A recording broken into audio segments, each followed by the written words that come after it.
ओम शांति। आज है 13 जुलाई 2024 की साकार मुरली। ओम शांति। मीठे बच्चे, रक्षाबंधन का पर्व यानी प्रतिज्ञा का पर्व जो संगम युग से शुरू होता है, अभी तुम्हें पवित्र बनने और बनाने की प्रतिज्ञा करते हो। प्रश्न है, तुम्हारे सब कार्य किस आधार पर सफल हो सकते हैं? नाम वाला कैसे होगा?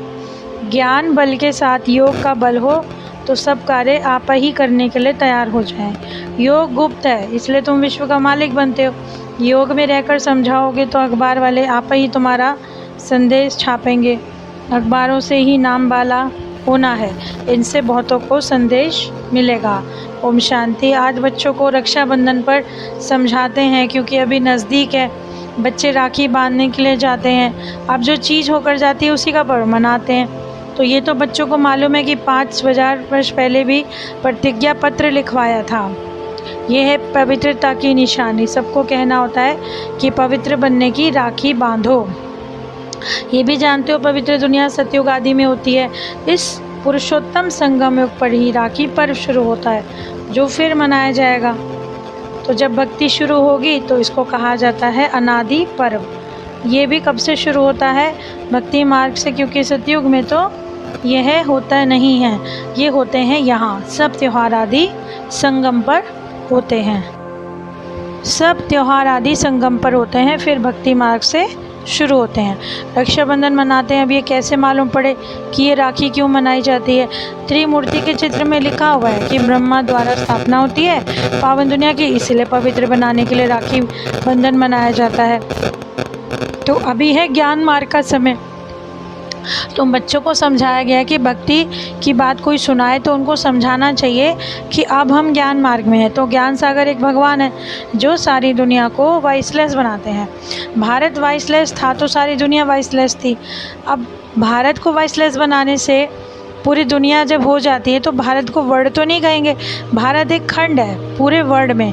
तो बच्चे जानते हैं नई दुनिया में सिर्फ भारत ही एक खंड है जिसमें ज़रूर मनुष्य भी रहते होंगे।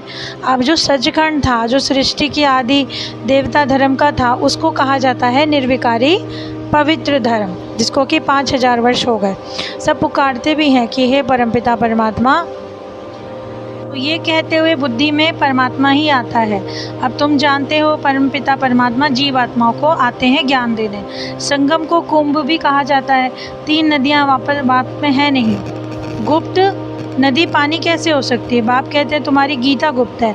तो ये समझाया जाता है कि योग बल से विश्व की बादशाही लेते हो, इसमें नाच तमाशा आदि कुछ नहीं है। फिर 2 युग ज्ञान की प्रारब्ध ज्ञान नहीं चलता है। भक्ति तो द्वापर कलयुग से चली ही आई है। ज्ञान सिर्फ एक बार मिलता है, फिर उसकी प्रारब्ध 21 जन्म चलती है। अभी आंखें खुली हैं कि राखी बंधन पर ब्राह्मण लोग राखी बांधते हैं। तुम भी ब्राह्मण हो तो भक्ति के दूबन में मनुष्य फंस जाते हैं। एकदम गलत तक आते हैं तब बाप आते हैं बचाने। जब बाकी चोटी रहती है तो पकड़ने के लिए तो चाहिए ना। करोड़ों मनुष्य हैं, तुम्हें अखबार ही काम आएगी। अखबारों में ही नाम वाला होगा। क्या करें जो समझें। रक्षाबंधन का अर्थ है कि बाप आए हैं पावन बनाने। बाप ने बच्चों से पवित्रता की प्रतिज्ञा ली है।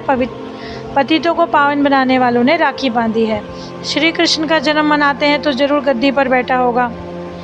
कॉरोनेशन कभी दिखाते नहीं। सतयुग आदि में तो लक्ष्मी नारायण थे ही, उनका कार्नेशन हुआ होगा। प्रिंस का जन्म मनाते। दिवाली पर होता, बड़ा भपका होता है संगम सतयुग का। संगम की जो बात है घर घर में रोशनी की, वहाँ दीपमाला नहीं मनाते हैं। वहाँ तो आत्माओं की जोत जगी हुई है। वहाँ ना कार्नेशन मनाया जाता है ना दीपमाला। तो जब तक आत्माओं की जोत नहीं जगी वापस जा नहीं सकते। अभी तो ये सब पतित हैं, उनको पावन बनाने के लिए सोचना चाहिए। योग बल इतना चाहिए जो तुम कोई से काम करा सको। भू भू करते रहना, ज्ञान का बल तो तुम्हारे में भी है। इन चित्रों आदि में ज्ञान है। योग गुप्त है, अपने को आत्मा समझकर बाप को याद करना है भेद का वर्षा लेने के लिए। वो है ही गुप्त जिससे तुम विश्व की मालिक बनते हो। तो कहीं पर बैठकर तुम याद कर सकते हो, फिर जाकर औरों को आप समान बनाओ। बाप जो ज्ञान का शांति का सागर है, ये 2 बातें मुख्य हैं। इनसे तुम शांति का वर्षा ले रहे हो। याद भी बड़ी सूक्ष्म है। तुम बच्चे भले बाहर में चक्र लगाओ, बाप को याद करो। पवित्र बनना है, दैविक गुण भी धारण करने, कोई अवगुण नहीं होना चाहिए। काम का सबसे भारी अवगुण है। बाप कहते हैं अपने आप को पतित मत बनाओ, अपने को आत्मा समझकर बाप को याद करो, देखते हुए को ना देखो। अब हम अपने बाप को याद करते हैं जो कि ज्ञान का सागर हैं। तुमको आप समान बनाते हैं तो तुम भी ज्ञान का सागर बनते हो, इसमें मूंझना नहीं है। वो है परमात्मा। तो परमात्मा जो परम धाम में रहते हैं इसलिए तो परम कहे जाते हैं। तो तुम भी वहीं रहते थे। अब नंबरवार पुरुषार्थ अनुसार ज्ञान ले रहे हो। पास ऑनर जो होते हैं उनको पूरा ज्ञान सागर जो बनेंगे। बाप जो तुम्हारे ज्ञान सागर हैं। आत्मा कोई छोटी बड़ी नहीं होती, परमपिता भी ऐसा नहीं होता। बिंदु रूप में जिस बुद्धि से हम उसको याद करते हैं वो साक्षात्कार हो जाता है। इसमें समझ चाहिए, आत्मा का साक्षात्कार, परमात्मा का साक्षात्कार, बात एक ही हो जाएगी। बाप ने रियलाइज़ करा है मैं हूँ पतित पावन ज्ञान का सागर, समय पे आकर सबकी सदगति करता हूँ। सबसे जास्ती भक्ति तुमने की, फिर बाप तुमको ही पढ़ाते हैं। रक्षाबंधन के बाद कृष्ण जन्माष्टमी होती है, फिर है दशहरा। वास्तव में दशहरे के पहले तो कृष्ण आ ना सके, दशहरा पहले होना चाहिए, फिर कृष्ण आना चाहिए। ये हिसाब भी तुम निकालोगे। पहले तो कुछ भी नहीं समझते थे, अभी बाप कितना समझदार बनाते हैं। टीचर समझदार ही बनाते हैं। अभी तुम जानते हो भगवान बिंदु स्वरूप है, झाड़ कितना बड़ा है, आत्माएं ऊपर में बिंदी रूप में रहती हैं। तो मीठे मीठे बच्चों को समझाया जाता है कि वास्तव में 1 सेकंड में समझदार बनना है। बेहद का बाप तो एक ही बार आकर 21 जन्मों का वर्षा देते हैं। अभी तुम बेहद के बाप से बेहद का वर्षा ले रहे हो। आयु भी बड़ी हो जाती है, ऐसे भी नहीं कि 21 जन्म में एक बाप रहेगा। तुम्हारी आयु बड़ी हो जाती है, तुम कभी दुख नहीं देखते हो। पिछाड़ी में तुम्हारी बुद्धि में ये ज्ञान रहेगा। तो बाप को याद करना है, वर्षा लेना है, बस बाप को जाना, बाप के वर्षे को याद करो, पवित्र बनो, दैवी गुण धारण करो। बाप और वर्षा सहज है, एम ऑब्जेक्ट भी सामने। अब बच्चों को विचार करना है कि हम अखबार द्वारा कैसे समझाएं। त्रिमूर्ति देना पड़े क्योंकि समझाया ही जाता है ब्रह्मा द्वारा स्थापना। तो भक्ति का फल देने बाप आता है। विचार करना है रक्षाबंधन का अखबार में कैसे डालना है। ठीक है, मिनिस्टर आदि के पास जाते हैं, राखी बांधते हैं। तुम कहते हो कि पवित्र बनो तो पवित्र दुनिया स्थापन हो जाए। 63 जन्म विकारी बन गए। अब बाप कहते हैं ये एक अंतिम जन्म, पवित्र बनो, खुदा को याद करो, तुम्हारे सिर पे जो पाप हैं वो उतर जाएं। अच्छा प्राण प्यारे बाप दादा प्रति याद प्यार, मीठे मीठे सिके लदे बाप दादा प्रति याद प्यार। गुड मॉर्निंग रूहानी बच्चों की, रूहानी बाप को नमस्ते।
धारणा के लिए मुख्य सार हैं।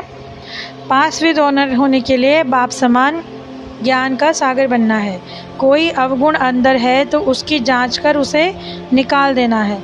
शरीर को देखते हुए ना देख, आत्मा निश्चय कर आत्मा से बात करनी है। योग बल इतना जमा करना है जो हर काम सहज हो जाए। अखबारों द्वारा हर एक को पावन बनाने का संदेश देना है। आप समान बनाने की सेवा करनी है। आज का वरदान, देह भान को देहाभिमानी स्थिति में परिवर्तन करने वाले बेहद के वैरागी भव। चलते चलते यदि वैराग्य खंडित होता है तो उसका मुख्य कारण है देहभान। जब तक देहभान का वैराग्य नहीं, तब तक कोई भी बात का वैराग्य सदाकाल नहीं रह सकता। संबंध से वैराग्य कोई बड़ी बात नहीं, वो तो दुनिया में कईयों को आ भी जाता है। लेकिन देहभान के जो भिन्न भिन्न रूप हैं, उन्हें जानकर देहभान को अभिमानी स्थिति में परिवर्तन कर देना, ये विधि है बेहद के वैरागी बनने की। स्लोगन है, संकल्प रूपी पाँव मजबूत हों तो काले बादलों जैसी बातें परिवर्तन हो जाएंगी। तो आज की मूल्य अनुसार हमारे परमपिता परमात्मा ने हमें जीवन जीने की कला जो सुनाई है, सिखाई है कि अभी ये जो पुरानी दुनिया है, इसमें बाकी थोड़े रोज़ हैं। कितना भी दिन वाइसलेस बनने में लगते हैं, टाइम तो लगता ही है, तभी तो यहाँ पवित्र बनने का पुरुषार्थ कर रहे हैं। आत्मा परमात्मा अलग रहे बहुकाल, ये मेला इस संगम युग का ही है। यानी ये जो संगम युग है, ये हम आत्मा और परमात्मा का मिलन का मेला है। कुंभ का मेला भी इसको कहा जाता है, जो हर 5000 वर्ष बाद फिर एक ही बार होता है। ब्राह्मणों को पावन बनाने बाप आए हैं, इसीलिए तो राखी बंधवाते हैं पवित्रता की। तो पतित पावन भारत को पावन बना रहे हैं। अब हर एक को पावन बनना है, क्योंकि अब जो पावन दुनिया स्थापन होगी या होती है, तो सबसे बड़ा उत्सव यही है। अभी हमारे बाबा कहते हैं तुम्हारे 84 जन्म पूरे हुए हैं। प्रतिज्ञा करनी चाहिए कि बाबा हम पवित्र तो ज़रूर ही बनेंगे, और ये उत्सव सबसे बड़ा समझना चाहिए। तो आज बाबा ने हमें जो इतनी सुंदर और ज्ञान को हमको भरने वाली मुरली जो दी है, उस मुरली के लिए बाबा का दिल से पद्मा पदम शुक्रिया। वाह हमारे मीठे बाबा, आपकी कमाल है। वाह मीठे बाबा वाह।